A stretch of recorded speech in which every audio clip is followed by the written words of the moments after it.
गेले 4 वर्षांपासून शेवगाव तालुका दुष्काळाने होरपळतोय। तेथे तालुका टंचाई आढावा बैठक घेण्यात आली।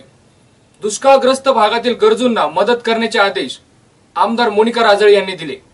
शेवगाव तालुक्यात सलग चौथ्या वर्षी दुष्काळाचं संकट असून पाणी टंचाईसह रस्ते, वीज, शिक्षण आणि आरोग्य विभागाकडून लोकांना सेवा मिळत नसल्याच्या तक्रारी नागरिकांनी केल्या। नागरिकांच्या समस्या तातडीने सोडवण्याच्या सूचना आमदार मोनिका राजळे यांनी देत कामचुकारांची गय केली जाणार नाही अशी तंबीच त्यांनी अधिकाऱ्यांना दिली।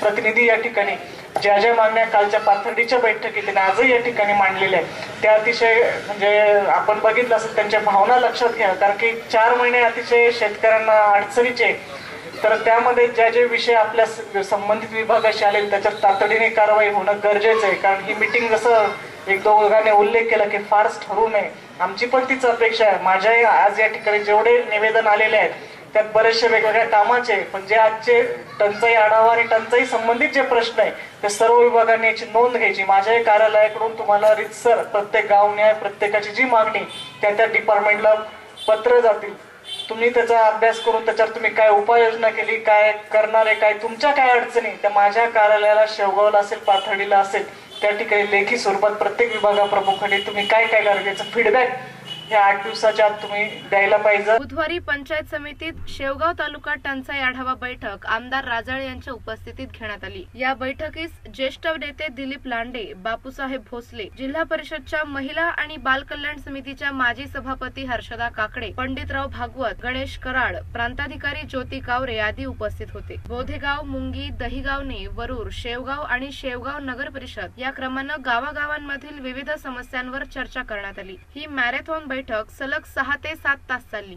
यावेळी आमदार राजळे यांनी गाव पातळीवर सर्व विभागाच्या अधिकाऱ्यांनी समन्वयातून काम करण्याचा तसंच तालुकास्तरीय अधिकाऱ्यांनी जनतेच्या तक्रारींचा वेळीच निपटारा करण्याच्या सूचना दिल्या।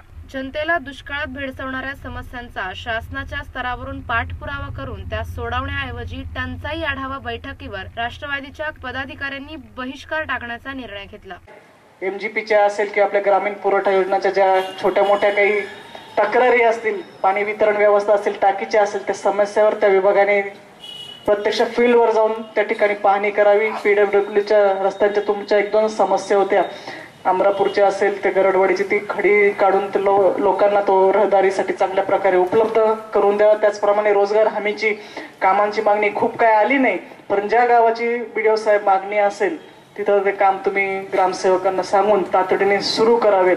विहिरींचा जो आपल्या तालुक्याला जो टार्गेट आला असेल, किती आल्या आपल्या तालुक्याला 65 आल्या, कारण ही खूप तटपुंजी आहे, कारण आपण एका गावात सुद्धा एक विहीर देऊ शकणार नाही। परंतु जशी प्रायोरिटी असेल, जसे ग्रामपंचायतचे ठराव असेल तर चांगल्या नियमानुसार त्या देण्यात आहे। कुठेही काही आर्थिक फसवणूक लोकांची शेतकऱ्यांची होणार नाही याची काळजी तुम्ही तुमच्या स्तरावर घ्यावी, अशा प्रकारची विनंती करते। बुधवारी झालेल्या बैठकीस पंचायत समितीच्या सभापती मंगल काटे, उपसभापती अंबादास कळमकर यांच्यासह राष्ट्रवादीचे तालुक्यातील जिल्हा परिषद सदस्य आणि पंचायत समिती सदस्य गैरहजर राहिले। यावेळी आमदार राजळे या केवळ टंचाई आढावा बैठकीचा फार्स निर्माण करत असल्याचा आरोप राष्ट्रवादीच्या वतीने करण्यात आला। पुणे मेट्रोसाठी प्रतिनिधी संदीप देहड्राय, ब्युरो रिपोर्ट, जीवन न्यूज, महानगराची लाईफलाईन, अहमदनगर।